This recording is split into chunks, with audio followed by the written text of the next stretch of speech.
जानकारी मिल रही है। शपथ ग्रहण को लेकर बीजेपी की बड़ी बैठक थोड़ी ही देर में होने वाली है। भारतीय जनता पार्टी की इस बैठक में विनोद तावड़े, तरुण चुग और वीरेंद्र सचदेवा शामिल होंगे। इसके अलावा नवनिर्वाचित विधायक भी बैठक में शामिल हो सकते हैं। शपथ ग्रहण की तैयारियां चल रही हैं। भारतीय जनता पार्टी की बड़ी बैठक होने वाली है। कुछ ही देर में बताया जा रहा है कि विनोद तावड़े इस बैठक का हिस्सा होंगे, तरुण चुग भी बैठक में हिस्सा लेंगे और वीरेंद्र सचदेवा भी बैठक में मौजूद होंगे। नवनिर्वाचित विधायक भी बैठक में हिस्सा ले सकते हैं। इस वक्त की बड़ी जानकारी मिल रही है।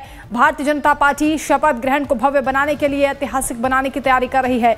12 से 16 हजार लोगों के बुलाने का कार्यक्रम बताया जा रहा है।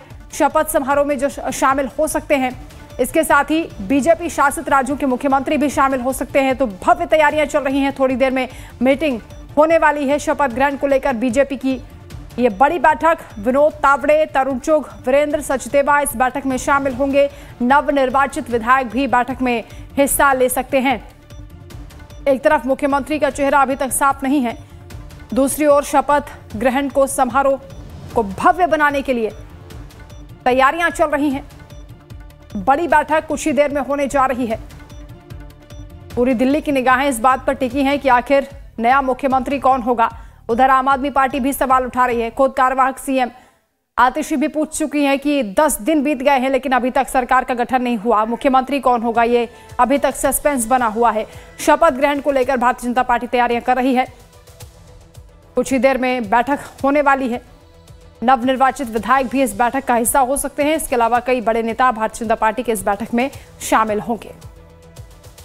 तो बैठक को लेकर हलचल तेज हो गई है। शपथ ग्रहण की तैयारियों पर भारतीय जनता पार्टी का फोकस है क्योंकि बड़ी जीत मिली है। 27 साल का सूखा खत्म हुआ है। देश की राजधानी में बीजेपी लगातार इस बात का प्रयास कर रही थी कि यहां सत्ता में आने का मौका मिले।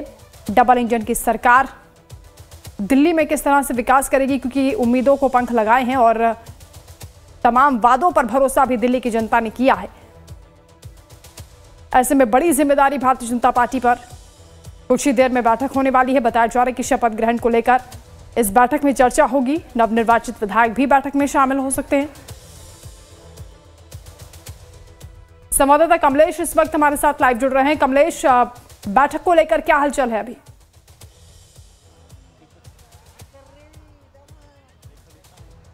देखिए, मैं आपको क्लियर कर दूं, एक बैठक जो है वो बीजेपी दफ्तर, बीजेपी हेडक्वार्टर में हो चुकी है, जिससे विनोद तावड़े और वीरेंद्र सचदेवा जो बीजेपी के अध्यक्ष, उनके बीच बैठक हो चुकी थी।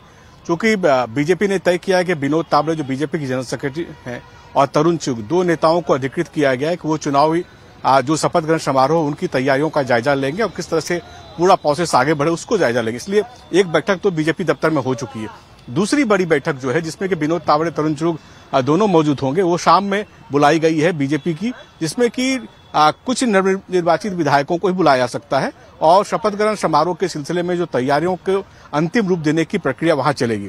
शपथ ग्रहण समारोह की प्रक्रिया की प्रारूप क्या होगा, उसमें बिल्कुल क्लियर है कि शाम 4:30 बजे 20 फरवरी को यह शपथ ग्रहण समारोह इसी रामलीला ग्राउंड में, जहां से मैं आपको लाइव बता रहा हूं, उसी ग्राउंड में होना है।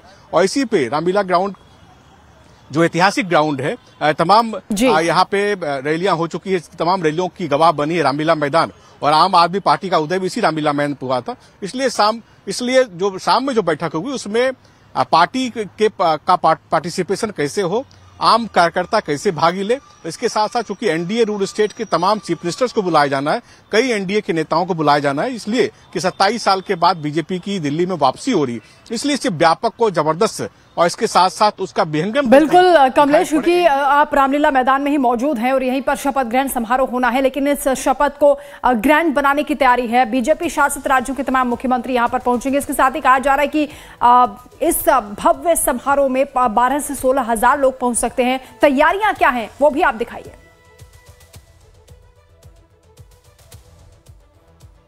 देखिए, जो आपने कहा 12 से 16 हजार नहीं, ये जो पूरा जो रामलीला मैदान है, इसकी कैपेसिटी लगभग 60 से 70 हजार पब्लिक की है और अगर बैरिकेटिंग नहीं की जाए तो लगभग 80 हजार पब्लिक इस रामलीला मैदान पे आएगी।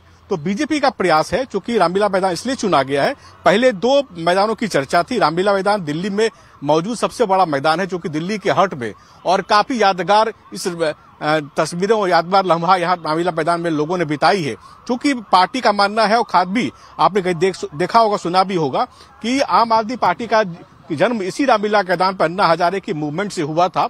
इसी सामने की जो पोर्शन इसी जगह आप पोडियम लगाई गई थी, चबूतरा लगाया गया, तो वहां से उन्होंने इंडिया अगेंस्ट करप्शन के बैनर के तरह इस मूवमेंट को शुरू किया था। बाद में ये राजनीतिक पार्टी बनी और अन्ना हजारे इसी रामलीला मैदान के मंच पर जो स्टेबल है, कह सकते हैं जो कंक्रीट की जो ये स्टेज है जो आप देख रहे होंगे तस्वीरों के जरिए, इसी कंक्रीट के स्थल पर उन्होंने अनशन किया था। अनशन करने के बाद आम आदमी पार्टी नामक पार्टी का जन्म हुआ था। बाद में ये बिल्कुल ठीक है कि अन्ना हजारे नहीं चाहते कि राजनीतिक पार्टी बनाई जाए, लेकिन उनके नहीं चाहते हुए भी राजनीतिक पार्टी बनाई गई और लगभग आम आदमी पार्टी ने 13-14 साल दिल्ली पे राज किया। तो उसकी राज की खात्मे के लिए बीजेपी ने इसी रामलीला मैदान को चुना है। शपथ ग्रहण समारोह यही होगा और शपथ ग्रहण समारोह को व्यापक बनाने के लिए तैयारियां जोरों पर चल रही हैं। टेंट लगाए जा रहे हैं, अभी तो कुर्सियां ही लगाई गई और चूंकि रामलीला मैदान पे ये जल भराव की समस्या होती, इसलिए दिल्ली नगर निगम के कई टैंकर लगे हुए हैं कि जहां जहां जल भराव की स्थिति उसको भरा जाए, जमीन को समतल किया जाए, धूल जो उड़ता है उसको समतल किया जाए। इस तरह की व्यवस्था भी हो रही है। 2 दिनों में आपको दिखेगा कि इसका पूरे ये प्रीमाइसेस का जो पूरा जो प्रांगण है पूरा आपको बदला हुआ स्वरूप दिखेगा। इसके लिए तैयारियां जोरों से शुरू हो चुकी है। बिल्कुल कमलेश, रामलीला मैदान को ही क्यों चुना गया है ये भी अपने आप में खास हो जाता है, क्योंकि इससे पहले ये भी हलचल थी कि जवाहरलाल नेहरू स्टेडियम में, अरुण जेटली स्टेडियम में, वहां पर भी ये हो सकता था, लेकिन रामलीला मैदान में ही होने को लेकर खास रणनीति हो सकती है इसके पीछे। बहुत शुक्रिया आपका कमलेश तमाम बातचीत के लिए।